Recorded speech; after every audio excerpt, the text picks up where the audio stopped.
안녕하십니까. 우리가 몰랐던 한글 이야기의 진행을 맡은 김양진입니다. 오늘도 세종시대 집현전 학사들이 책을 읽던 사가덕소의 장 진관사에서 한글 창제와 관련된 이야기들을 나누고 있습니다. 훈민정음 하면 어떤 생각이 드시나요? 그 세계가 극찬하고 있고 또 우리가 사랑하고 또 우리 역시 어떤 하나의 그 신화처럼 대하고 있는 훈민정음의 독창성, 과연 이제 훈민정음이 독창적인가? 독창적이라면 어떤 점에서 독창적인가 하는 점을 세계의 여러 문자들과 함께 비교해 보면서 이야기를 나눌 시간을 갖겠습니다. 오늘도 깊은 통찰력, 깊이 있는 연구를 통해서 훈민정음에 대해서 우리에게 많은 시사점들을 전달해 주신 그 정광 고려대 국어국문학과 명예교수님을 모셨습니다. 네, 반갑습니다.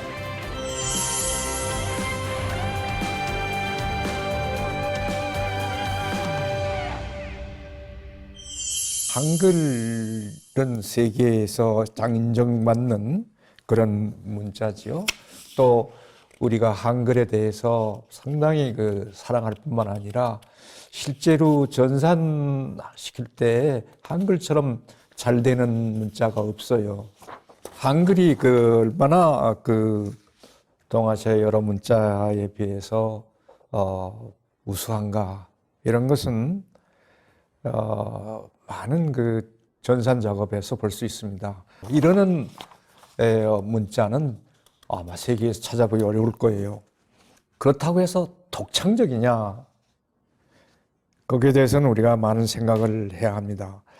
동아시아에서는 여러 민족들이 새 문자를 만들어 사용했어요. 근데 훈민정음이라고 이름한 한글이 이 문자들과 아무런 관계가 없다라고 얘기할 수 없다는 것을 1화와 2화에서 계속 얘기를 했습니다. 파수파 문자와 관계가 있고, 그리고 범자와도 관계가 있다, 그런 얘기를 했는데, 우리는 이제 한글이 정말 독창적인가 아닌가를 살피기 위해서는 그 시대에 어떤 문자들이 제정돼서 사용되었는가를 좀 더 깊이 있게 살펴봐야 합니다.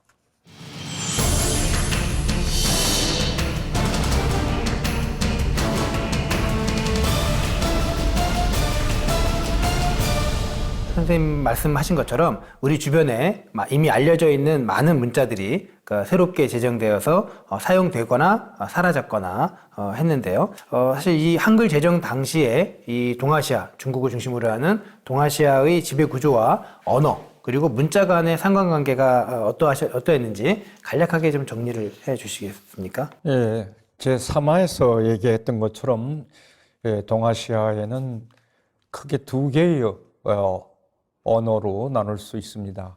하나는 중국어와 같이 고립적인 언어가 있고, 문법 구조가 고립적이죠. 또 하나는 우리말이나 몽고나 기타 다른 알타이 지어에서 볼 수 있는 것처럼 교착적인 문법 구조를 가진 언어가 있습니다. 이 두 언어의 언종들은 쫙 갈라져서 서로 용납할 수가 없습니다. 동아시아에서는 거의 한자가 유일한 문자로서 많은 민족들이 그 언어를 썼는데, 여러분들이 다 아다시피 한자는 표의 문자입니다. 우리가 늘 사용하는 조사와 어미와 같은 형태분은 거의 표기할 수 없는 표의 문자들이기 때문에 이것으로 자신들의 언어를 기록할 때 많은 문제가 생깁니다. 이러한 한자로 자기 말을 기록하기에 불편하기 때문에 북방 민족들은 자신들의 언어를 기록하는 문자를 만들어 쓰기 시작을 했습니다. 문자학상으로 최초로 표음 문자를 만들어서 동아시아에서 자신들의 언어를 기록한 것은 7세기 중반 650년경에 티베트의 토본 왕국이 처음인 것 같습니다. 그 당시에 송첸캄포라고 하는 대단한 왕이 집권을 해서 당나라 태종의 딸인 문성공주를 데려다가 배우자를 삼고, 그리고 그로부터 이제 중국 문명을 많이 들여오고 또 티베트의 불교를 새로 만들고, 이런 대단한 분인데, 이분이 신하들을 고대 인도에 파견을 해서 판디타 생게리케라고 하는 사람 밑에서 성명기론을 배우게 해가지고 돌아와서 그래서 이제 만든 문자가 서장 문자라고 하는 티베트 문자입니다. 중국 변경에는 고구려 그리고 신라 백제 말갈 당황 오만 이런 여러 민족들이 있었고 이 사람들은 거의 알타이족이라고 할 수 있는 교착지 문법 구조를 사용했던 사람이고 그리고 이 북방민족이 중국을 가끔씩 침략을 해서 중국의 역사는 바로 이 그야말로 남북 간의 대립 고리보와 교착어의 대립이라고 나는 생각을 하는데 그의 역사라고 할 수 있습니다. 그중에서 대표적인 게 중국을 점령해서 원나라를 세운 몽골이 있고 그리고 역시 또 중국을 점령해서 청나라를 세운 만주족이 있습니다. 이 사람들은 그 중국을 쳐들어갔지만 중국 문화에 동화되거나 없어지는 경우가 많았어요.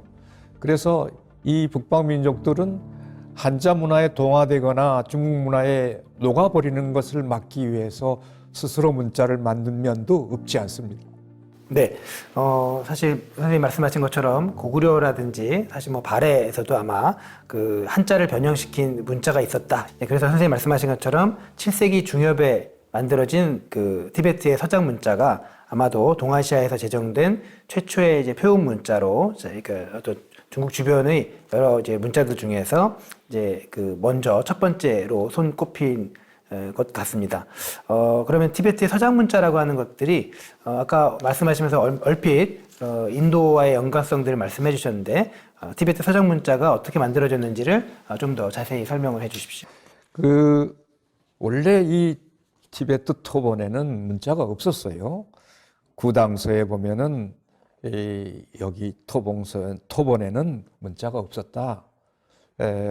그리고 갈롱첸이라는 그 재상이 당나라를 방문했을 때 저희는 문자가 없습니다.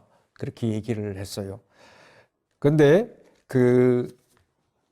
송첸캄포 대왕이 죽은 다음에 바로 문자를 기록한 여러 증거들이 나왔기 때문에 토본 문자, 즉 우리가 서장 문자라고 부르는데 서장 문자는 송첸캄포 대왕 시대 때 7세기 반에 만들었다고 봅니다.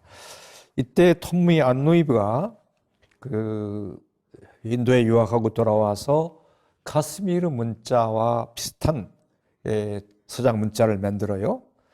그래가지고 라사르 성에서 이 문자와 팔론이라는 문법서도 만들어서 왕에게 바칩니다. 송첸캄포 대왕은 이걸 4년간 배웠다고 그래요. 이 팔론이라는 건 말할 것도 없이 8장에 맞추어서 티베트어의 문법을 얘기한 것이고 티베트 문자는 그 문법에 맞추어서 만든 문자지요. 아까 카스미르 문자를 번땄다고 하는데 원래 이 카스미르 문자란 인도의 서북부에 있는 카시수미르 지방의 언어인 카시미르 언어를 기록한 문자입니다. 보통 사라다 문자라고 하는데 사라다는 여신의 이름이죠. 대개 문자 이름에 그 신의 이름이 많은 것은 누가 지었는지 모를 경우에 그렇습니다. 브라미 문자라고 하는 범자도 사실 브라만, 범천이 만들어졌다. 그래서 범자라고 하는데 역사적으로 오래되면은 누가 만들었는지 모르고 또 여러 사람들이 합동해서 글자를 만들 수가 있습니다. 가스미르 지역에는 시탐 마드리카라고 하는 문자도 있었는데 그것이 나중에 범자에서 발단된 것이고 이것이 이제 인도 전역에 퍼져 나갔죠.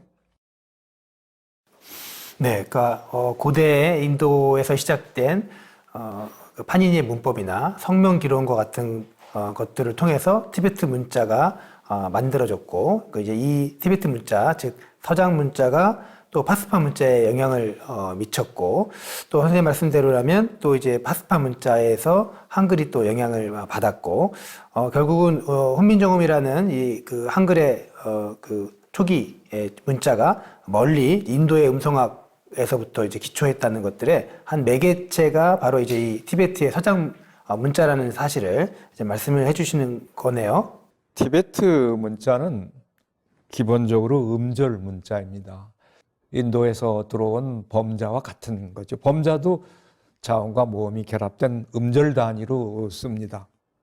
이렇게 그 토본의 서장 문자는 인도의 고도로 발달된 음성학으로 만들었기 때문에 굉장히 과학적인 문자고 또 티베트어를 표기하기 좋았어요.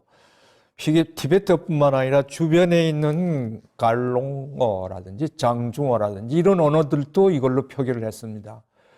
그래서 북방 민족들 사이에는 사라를 세우면은 문자를 새로 만드는 전통이 이 서장 문자부터 생겨났습니다. 서장 문자가 성공을 해서 주변 민족들의 언어의 문자를 기록해 주는 걸 보고 북방민들 그렇다, 한자 아니고 우리도 글자를 만들어서 우리말을 기록해야 되겠다, 이런 전통이 그 7세기 중반에 생겨난 것이다, 이렇게 볼 수가 있죠.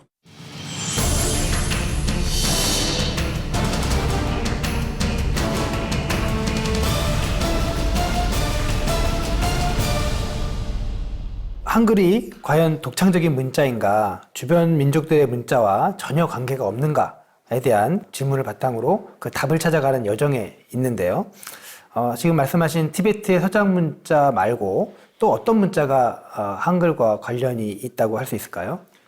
그 거란의 요나라에서 만든 거란 문자도 있고, 그리고 이제 그 여진족이 세운 금나라의 여진 문자도 있었습니다. 이 요나라와 거린 문자는 한자로부터 발달된 것이에요.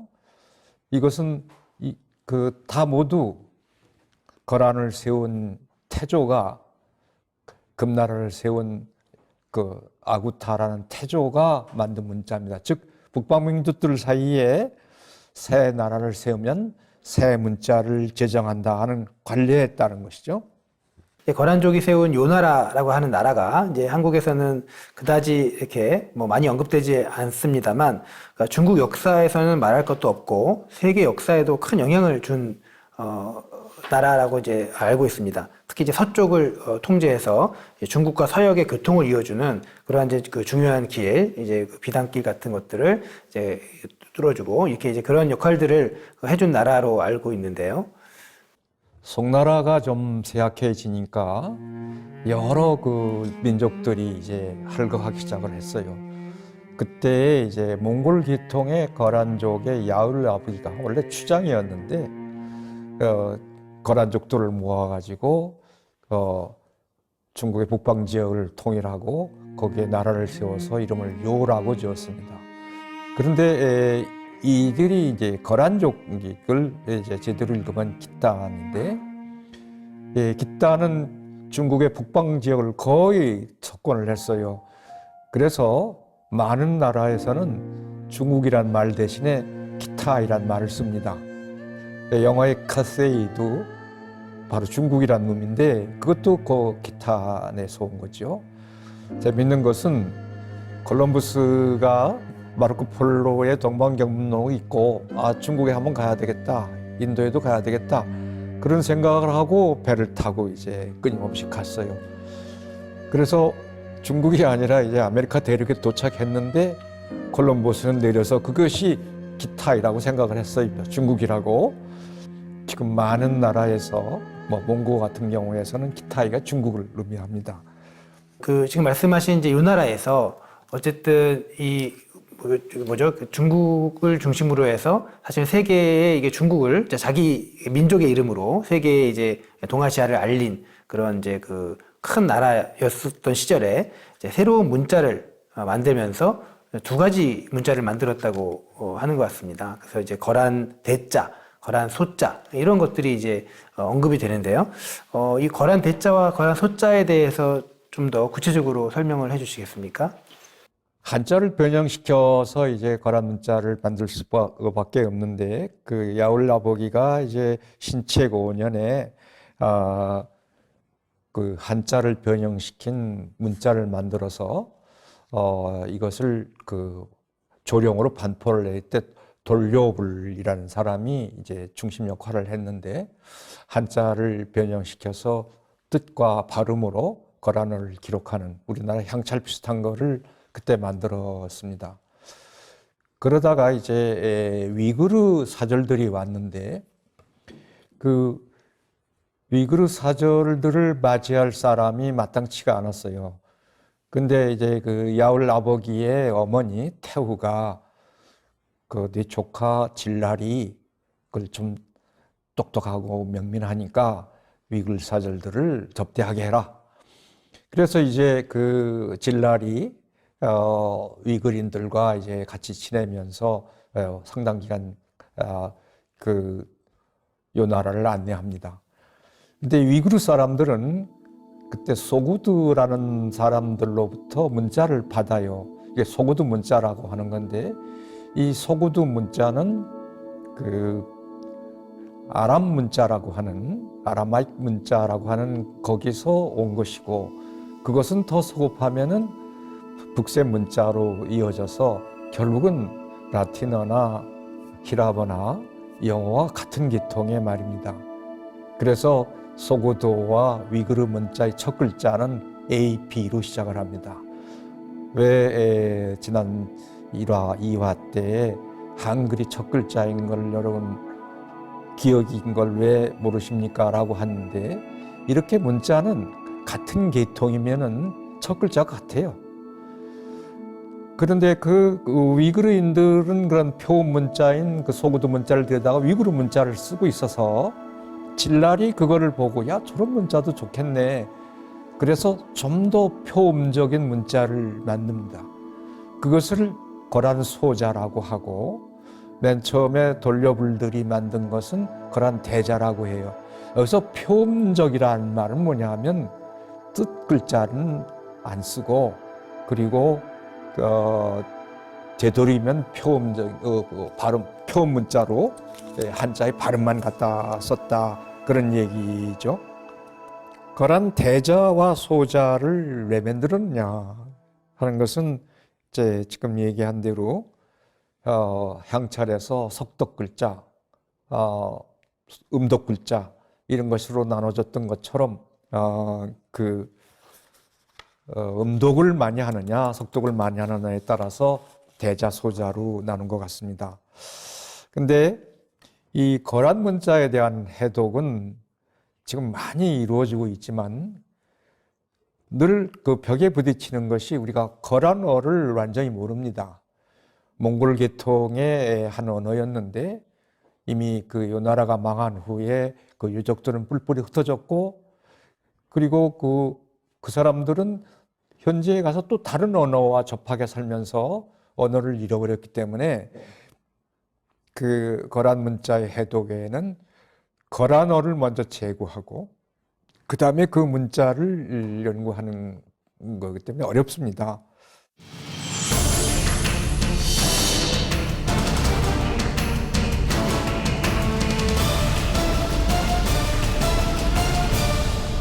네, 오늘날 거란어라고 하는 언어가 어떤 언어인지 정확히 그 실체를 알 수 없기 때문에 거란 문자의 판독이나 해독에 어려움이 많다는 말씀을 해주셨는데요.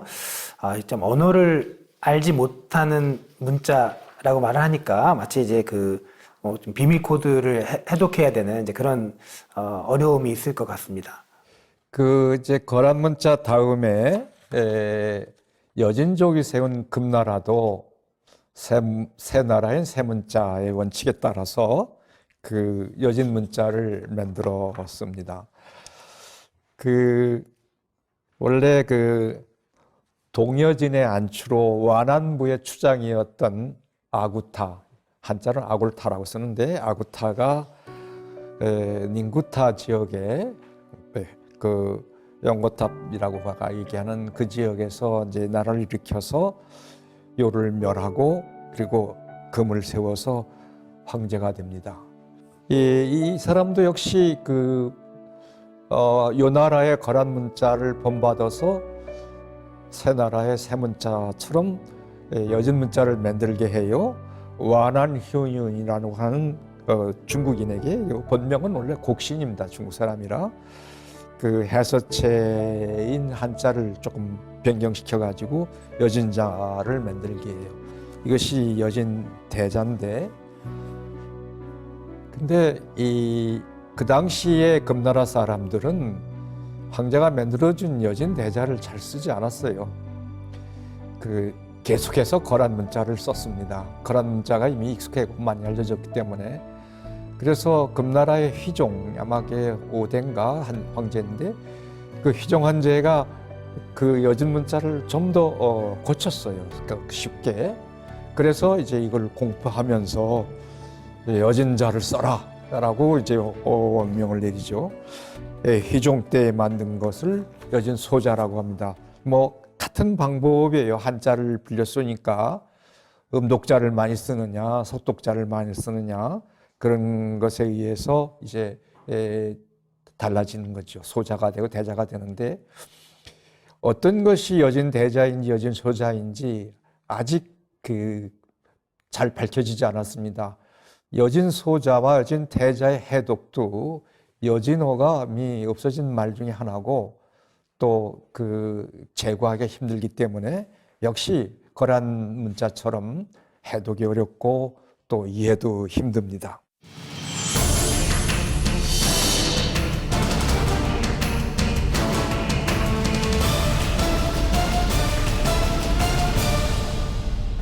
이어서 거란과 이제 금나라 이후에 동북아시아의 새로운 강자로 떠오르는 이제 몽골이 등장을 하게 되는데요. 그러면 이제 몽골에서는 그러면 어떤 문자들이 만들어졌는지 그에 대해서도 좀 이어서 설명을 해 주십시오. 원래 몽고인들은 문자가 없었어요. 그래서 이제 나무에다가 조각을 해서 서신을 전하거나 또 활에다가 소리를 내서 서신을 전하는 것밖에 없었는데, 징기스칸이 이제 유라시아 대륙의 그 스텝을 거의 석권하고 인류 사상 전무 없는 대제국을 건설합니다. 중국을 빼고는 거의 뭐 서양의 한거리까지 침략을 하고, 남쪽으로는 인도까지 가고, 터키 인도까지 석권한 대제국을 건설합니다. 이때 이제 문자가 없어서는 고약하니까 처음에는 한자를 갖다가 쓰기도 했지만, 역시 몽골을 기록하는 데는 마땅치 않고, 또 그에 대한 거부감이 징기스칸이 많이 있었기 때문에 이제 위구르 문자를 들여다가 이제 몽골을 기록하게 합니다. 징기스칸이 나이만이라는 왕국을 쳐들어가서 정복을 했어요. 나이만의 황제의 태양칸이라는 사람 밑에 타타퉁아라고 하는 아주 현명한 재상이 있었는데, 이 사람이 나이만이 함락되자마자 황제의 직인 옥새를 가지고 도망을 가버렸어요. 그래서 이제 징기스칸이 잡아와라 이놈을. 그래서 이제 잡아왔어요. 그래서 징기스칸이 호통을 칩니다. 이 나이만의 모든 나라가 나에게 복속됐고 태양칸의 부하들이 다 내 신하가 되었거늘 네가 이걸 가지고 도망가서 뭘 하겠느냐. 그랬더니 이 옥새를 지키는 것이 신의 직분입니다. 그래서 징기스칸이 대단히 감동합니다. 이렇게 충실한 사람들, 충성스러운 사람도 있구나. 네가 똑똑하지. 그러니까 그렇다고 그래요. 그러면 우리 몽골을 네가 기록을 해봐라. 그랬더니 타타퉁아는 자기가 쓰고 있던 위구르 문자를 가지고 몽골을 쓰기 시작을 합니다. 칸국이라고 해가지고 몽골의 여러 부속 국가들을 만드는데 거기서 다 위구르 문자를 썼어요. 그러다가 이제 크빌라이 칸이 이제 징기스칸의 손자인데 중국을 이제 정복하고 그리고 원나라를 세웁니다. 위구르어를 썼던 위구르 문자를 가지고 몽골을 기록한다고 하는 것은 위구르 언어하고 돌고어는 같은 투르크어 계통이거든요. 그렇기 때문에 같은 알타이 계통입니다. 그래서 이 문자로 몽고를 적는데 그렇게 힘들지 않았어요. 몇 개만 더 추가하면 됐기 때문에. 그래서 몽고 위그르라는 문자를 만들어서 몽고 제국의 공용 문자를 썼고, 그게 표 문자이기 때문에 특히 그 서양의 북쌤 문자, 즉 로마자 같은 거와 같은 문자를 들여섰기 때문에 굉장히 인기가 있었고, 지금도 내몽고에선 교육 문자로 그걸 쓰고 있고, 그 많은 곳에서 그 문자를 볼 수가 있습니다. 실제로 이제 그렇다면 이 문자가 없던 몽골족들이 이 위구르 문자를 쓰게 되면서 생긴 그 생활에 가장 큰 변화가 있다면 어떤 것이 있을까요? 소고두 문자로부터 온 위구르 문자를 몽고인들이 갖다가 쓰면서 이제 그 몽고인들이 그 문자로 기록한 최초의 자료는 징기스칸 스톤이라고 하는 그 징기스칸의 돌이라고 하는 곳에 세워진 그 위구르 문자로 몽고 위구르 문자로 쓰여진 돌이 채권이고, 그리고 그걸로 많은 그 기록을 남겼고, 그리고 중국의 유명한 책들도 그걸 몽고로 번역해서 위구르 문자로 썼습니다. 그래서 이 그 위구르 문자는 이제 많이 퍼져 나갔는데, 원래 이 위구르 문자 시작은 소구도에서 왔고, 소구도 시작은 아랍 문자 있고, 아랍 문자는 피니키아 문자에서 왔고, 이 피니키아 문자는 그 아까 얘기한 북쌤 문자이기 때문에 로마자와 같은 계통이고, 이러한 그 문자가 몽고 제국의 유일한 문자였어요. 내가 이것을 강조하는 것은 한글도 무에서 유가 나온 건 아니고 이런 문자의 변천 과정에 있어 만들어진 것이다라는 것을 얘기하고자 하는 것이고, 그리고 그 징기스칸이 썼던 몽고 위구르 문자를 현재 우리도 볼 수 있습니다. 왜냐하면 누르와치가 이제 그 만주족을 이끌고 청나라를 세운 다음에 거기서도 새 나라에는 새 문자, 그래서 그 몽고 위구르 문자, 맞아, 몽고 문자를 들여다가 만주 문자로 삼습니다. 처음에는 뭐 그대로 통째로 들여왔다가 거기에 권점을 더 붙여서 신만주 문자를 먼저 것을 구만노당이라고 하고 신만노당이라고 하는데, 이러한 그 만주 문자가 청나라의 기본 문자였기 때문에 지금도 북경의 자금성에 가면은 그 편액들이 다 이 만주 문자로 쓰여 있는데, 사실은 그것이 몽고 위구르 문자고 위구르 문자고 소구두 문자입니다.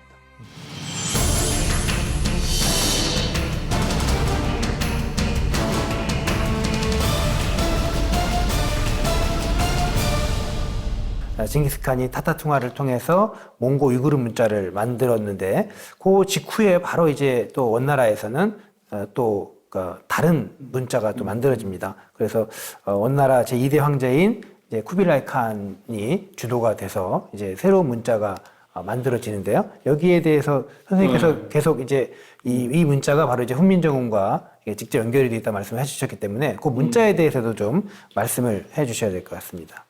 징기스칸의 그 아들 오고타이가 이제 2대 황제고, 그 다음에 이제 황제가 뭐 태종이라고 불리는 이제 그 황제인데, 그의 동생이 그 쿠빌라이입니다. 그러니까 징기스칸의 손자가 되는데, 그래서 이제 쿠빌라이는 군대를 끌고 가서 남송을 멸하고 원나라를 세웁니다. 근데 이 쿠빌라이 칸은 그 상당히 그 지식도 있었고 문화적이었어요. 특히 이 그 토번 지역이 있던 티베트의 여러 그 승려들, 지식인들을 만나 거기서 팍스파라는 스님을 만납니다. 쿠빌라이가 티베트를 점령하러 갔을 때 이미 만났고, 이제 그 쿠빌라이가 원나라를 세운 다음에 그를 모셔다가 국사를 삼은 다음에 그 모든 원나라의 그 종교를 그가 통제하게 해요. 그만큼 그 뛰어난 머리가 있었고 그 쿠빌라이의 신임을 받았죠. 이 쿠빌라이가 그 박스파한테 문자를 만들라고 합니다. 이제 이 박스파 문자를 만들라는 명령을 내린 것은 쿠벨라이 칸이 한자를 배우기 위한 겁니다. 징기스칸이 만들었던 몽고 위구르 문자는 발음 기호로 쓰기에는 어려워요. 우리 저희 진행자도 잘 알겠지만 저절로 내려 써야 되는 지렁이 같은 글자이기 때문에 이것을 한자의 발음자로 쓰기에는 어렵습니다. 그래서 쿠빌라이 칸은 중국을 지배하려면 중국어를 알아야 되고 그러려면 한자를 배워야 되는데 한자의 발음 기호로 박스파 문자를 만들도록 아마 요구한 것 같아요. 그래서 이 박스파가 어쩔 수가 없어서 어디로 가느냐 하면 자기 나라 토본으로 갑니다. 그래서 거기서 서장 문자, 아까 얘기했던 그 티베트 문자를 가지고 이제 몽고를 기록하기 위한 또 한자음을 기록하기 위한 두 시스템을 만듭니다. 그러니까 맨 처음에는 한자음을 기록하기 위한 36 송모에 맞추어서 박스파 문자를 만들고, 그다음에 몽고는 우리 말처럼 그렇게 복잡하지 않으니까 그건 또 줄이고 그렇게 해서 문자를 만들죠. 이 박스파 문자는 모양이 한글과 같이 네모지고 그래서 몽고로 네르베르진이라고 해요. 네르베르란 말은 네모났다, 사각이란 뜻이고 진은 글자란 뜻인데 그 사각 문자란 뜻으로 이제 데르베르진이라고 부르고, 외국에서는 이 몽고의 이 박스파 문자를 사각 문자로 불러요. 독일어도 그렇고 러시아어도 그렇고 이렇게 부르는데, 이 박스파 문자는 데르베르진이라 불리면서 조선 초기에는 역관들의 시험 문제에도 이 박스파 문자가 등장을 합니다. 데르베르진, 처바월진이라고 하는 시험 문제가 있기 때문에, 그래서 이 박스파 문자가 이제 조선 초기까지 우리에게 널리 알려졌고, 여러 번 내가 강조했지만 몽고 울량이나 몽고 자원이나 이런 운서를 통해서 우리는 한자음을 배웠고, 그때 박스파 문자는 조선 지식인층에서는 많이 알려진 문자였다, 그런 이야기고, 그 다음에 이제 이 박스파 문자에서는 아까 얘기한 대로 몽고를 기록하는 체계가 따로 있고, 우리도 그렇죠. 문체계하고 훈민정음 체계가 다르니까. 그리고 이제 그 한자음을 기록하는 체계가 달랐어요. 한자음은 중국의 전통 문서인 36 잠어도에 의거해서 한자음을 만들어서 착착 마칩니다. 명나라는 물론이고 청나라 때도 사실은 이제 아마 파스파자가 이렇게 꺼려졌던 것으로 생각이 되는데요. 이제 우리나라에서 이제 이 파스파자가 널리 사용되었다, 널리 알려졌다 이렇게 말씀을 하셨는데, 이제 그런 그 전통에 대한 좀 더 이제 정확한 증거가 있을까요? 그 태조실록을 보면은 칠과 이관 보위법이라는 게 있습니다. 그러니까 7개의 분야의 그 하급 관리를 뽑는 그 시험이 있어요.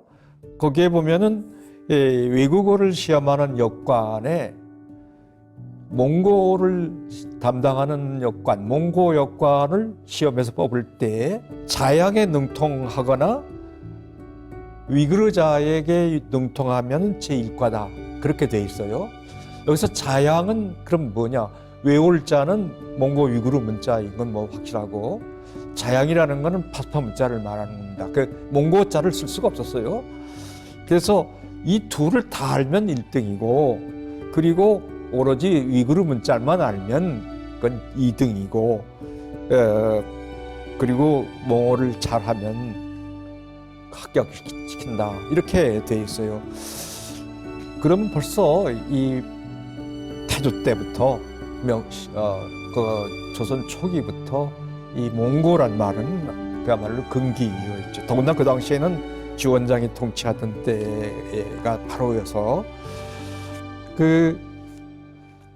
그런 그 경향은 더 컸던 거죠. 네.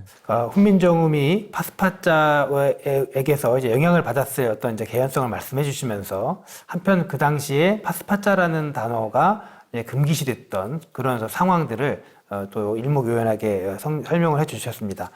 우리가 몰랐던 한글 이야기, 과연 한글이 독창적인 문자인가에 대한 이야기를 그 질문을 통해 답을 찾아가는 과정에 우리가 여러 가지 그 중국 북방에 있었던 여러 그 민족들의 문자 이야기들을 다루었습니다. 훈민정음과 직접 관련이 있다기보다는 훈민정음이라는 문자가 나오기까지의 어떤 과정들이 마치 하나의 그 사슬처럼 이렇게 연결되어서 있었던 것들을 선생님 말씀을 통해서 다시 한번 생각해 보게 되었는데요. 오늘 특히 티베트나 거란, 여진, 몽골 등의 한반도 주변에 여러 민족들이 사용해왔던 문자들에 대해서 알아봄으로써 우리 민족이 만들어서 사용하고 있는 한글은 과연 주변의 여러 민족들의 문자들에 전혀 영향을 받지 못한 완전한 독창적인 그러한 문자였는지에 대해서 조금 추론을 해볼 수 있는 이제 그런 어떤 시간이 아니었나 생각됩니다. 선생님 오늘 그 강의 마무리를 간단하게 좀 정리를 해 주시겠습니까? 오늘 선생님. 네. 영명하신 세종대왕이 사상 유례 없는 글자를 독창적으로 만들었다. 많은 사람들이 이렇게 믿고 있습니다. 그런데 여기에 대해서 의문을 갖는 사람도 많이 있어요. 사실 저렇게 무에서 유가 나올까? 문자라는 거는 우리가 좀 전에 살펴본 것처럼 이렇게 서로 영향을 주고 발달해 나가는 건데 과연 한글이 하늘에서 툭 떨어졌을까?